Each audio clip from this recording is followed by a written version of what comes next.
Hey guys, Loco here with Licorice after his victory versus FlyQuest. Congrats, Licorice. Yep, thank you. So, did you guys think you were going to win versus FlyQuest? I think we definitely went in expecting that we'd be able to take the win today. Obviously it wasn't as clean as we would have hoped for, but we still did come up with the win, so that's good. I mean, somehow you got solo killed twice, but still was incredibly strong in team fights. I mean, the first one, it's like I solo killed him back technically, so I don't really count that one. I mean, I was just sticking around. It was a little bit greedy, but I mean, for the game, I think it was okay. The second one, I just missed my Q. It was really sad. I should have hit that Q. So, let's talk draft a little. There were so many power picks up, and I talked to Turtle earlier, and he talked about how he wasn't expecting so many power picks to be up, and he expected you guys from Blue Side to ban out a little, and you guys didn't. So, can you walk me through the draft a bit? Well, I mean, obviously, I don't want to say too much, but I think that a lot of teams have a lot of like tier lists on the power picks right now, and how like they think like these two are like a really good combo, or like one pick like has no counters and it's like the highest priority. For us, I think we just don't care as much as the other teams about like which picks we're getting, and that we can just play them all and like focus on just getting like a better, more like cohesive draft in general. So, you and Nisqy are very comfortable at playing all the power picks, flexing it around. Yeah, I'd say so.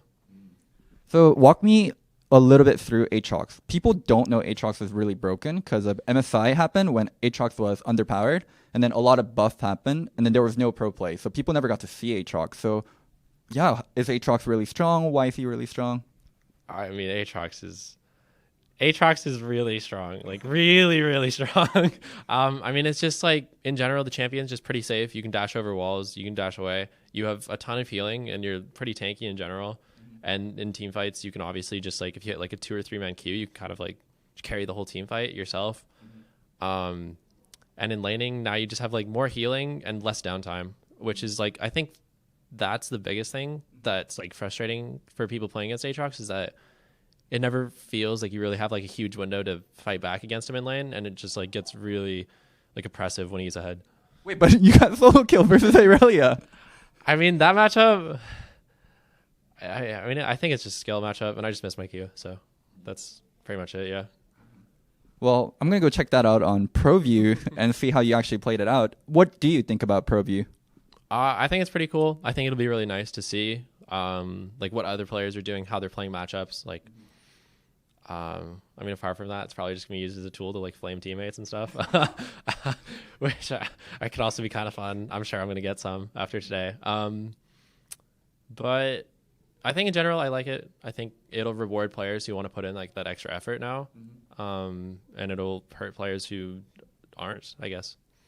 So I would consider you one of the players that are at the top of the ladder in terms of LCS. Isn't it kind of negative for you since other people can now look directly at how you play and learn from you and take it away from you? I think like kind of. I mean, I think it's definitely true, but I think that it's also really hard to just watch something and learn exactly like what's going on from just watching it and not talking to the player. And then also, I mean, I've access to everyone else's VODs too, and I don't think I'm the best at like every matchup out there, so obviously I can get a lot of it out of it too. So there's this clear top three, TL, TSM, C9. I won't get too much into it because that's boring. Is there any team you kind of are surprised by and you think can actually break into the top three, or think that people should watch out for? Since we were scrimming in Korea and we boot camped there for 4 weeks in the off season, we didn't scrim against like a ton of North American teams, so I'm not too sure how strong a lot of them are.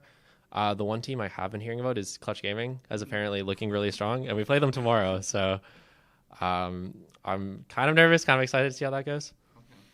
Yeah, I mean, Clutch has been a strange team. They didn't even announce like pick like stepping down, like Cody Sunjusly randomly slid in there. I'd be shocked. I'd be absolutely freaking shocked if they were good. But if you say so, I'll believe it. I mean, that's just what I've been hearing. I have no idea either. So Cloud9 is one of the teams that actually loves boot camping in Korea. I feel like you guys go almost every time after a split. Why is it so beneficial for you guys?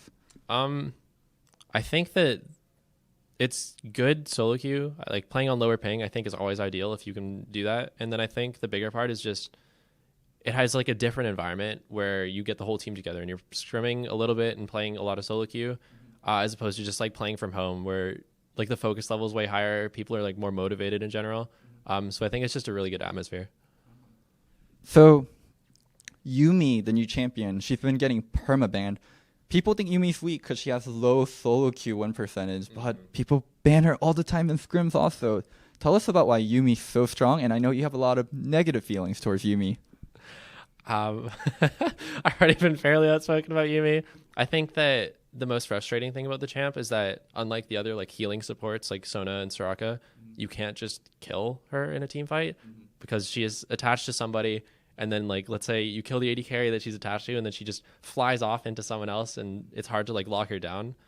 So it just leads to really frustrating gameplay, I think, when the enemy like bot lane is just ahead, and then it just becomes super hard to like punish them. So another thing I wanted to ask you about is Funnel and Sona Taric.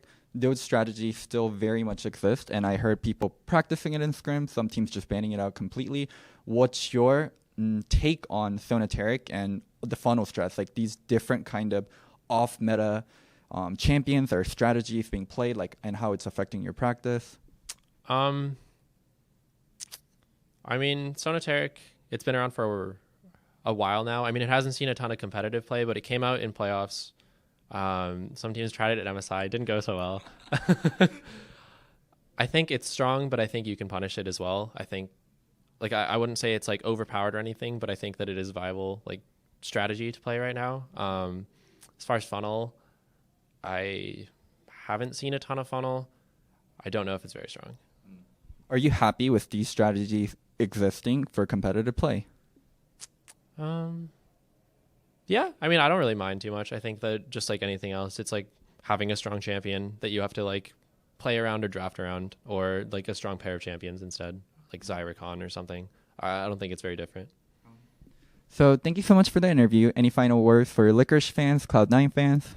I don't know. I mean, I kind of fed today, so a little bit nervous, you know. Just thanks for the support, and I'll try not to feed. Okay. Next time you guys won't catch him feeding. Thank you guys so much for watching, and don't forget to sub. Thank you so much to Lowkey community for making this interview happen. If you guys want to support them, the link is going to be down in the bio.